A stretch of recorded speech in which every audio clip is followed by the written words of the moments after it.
जजेस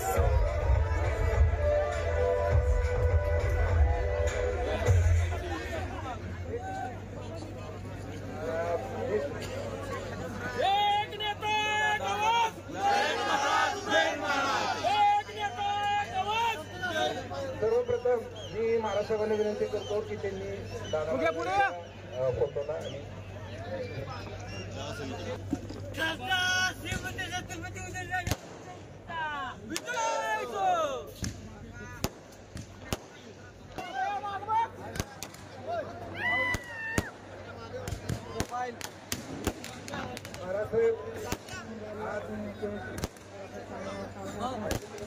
टुर्नामेंटचं 2002 साली आपण महाराष्ट्र या टुर्नामेंटची सुरुवात केली.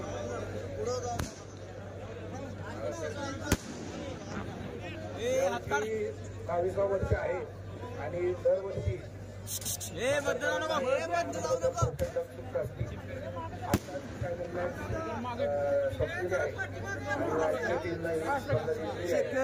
आणि 12:30 वाजून गेलेले त्यामुळे आपला वाढदिवसाचा केक कापायचा कार्यक्रम आपण पहिला उठून दिला.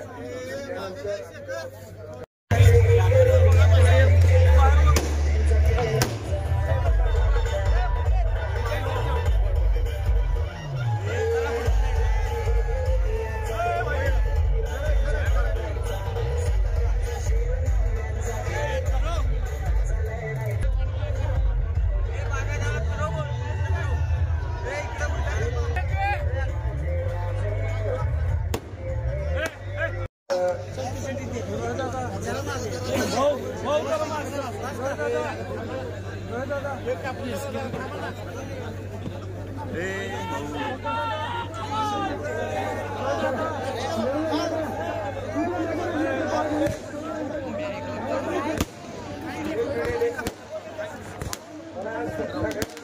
आणि नंतर बक्षीस वितरण कार्यक्रम होतो.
पण स्पोर्ट्समॅन स्पिरिट त्यातनं आपल्याला काय आयुष्यात आपण काय आयुष्यात शिकतो की एक प्रकारची मैत्रीत्वाचं बांधिलकी आपण जे जिंकले ते त्यांना त्यांचं कौतुक करतो आणि जे हारले त्यांनी सुद्धा परिश्रम जर घेतले तर पुढच्या वेळेस हे सगळं त्यांना सुद्धा तुम्ही हरवू शकता असे जिद्द गुराशी बाळगली पाहिजे. एक इंग्लिशमध्ये म्हण आहे, failure is a stepping stone to success. म्हणजे अपयश त्याला तुम्ही हे करू नका, पुढच्या वेळेस बघू. आपण म्हणतो ना बघून घेऊ, त्या भाषेतच बघायचं. आज जिंकलाय ना, बघू पुढच्या वेळेस. आणि जो जिंकलाय ते पण म्हणतात तू ये, तुला बघतोच. असं अशा प्रकारचे स्पोर्ट्समॅन स्पिरिट पाहिजे. आणि फार बोलण्यापेक्षा तुम्हाला फार बोल करतोय मला माहित आहे, पण ऐकण्याच्या मानसिकतेत नाही आहे. सगळ्यांना त्यांचे प्राईज पाहिजे आणि म्हणायचं की बाय झालं, वेळ भरपूर झालाय, त्याला आम्हाला जाऊन द्या घरी. ते काय. पण याच ठिकाणी मी विचार करतो येताना की समजा एक लावणी असते,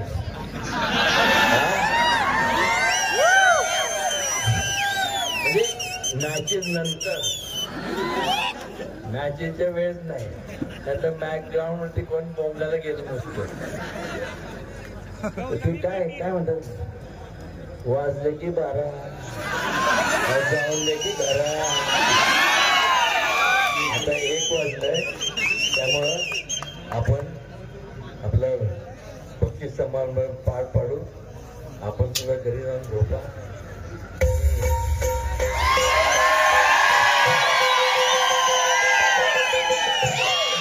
आणि आपल्या सगळ्यांना मनापासून शुभेच्छा.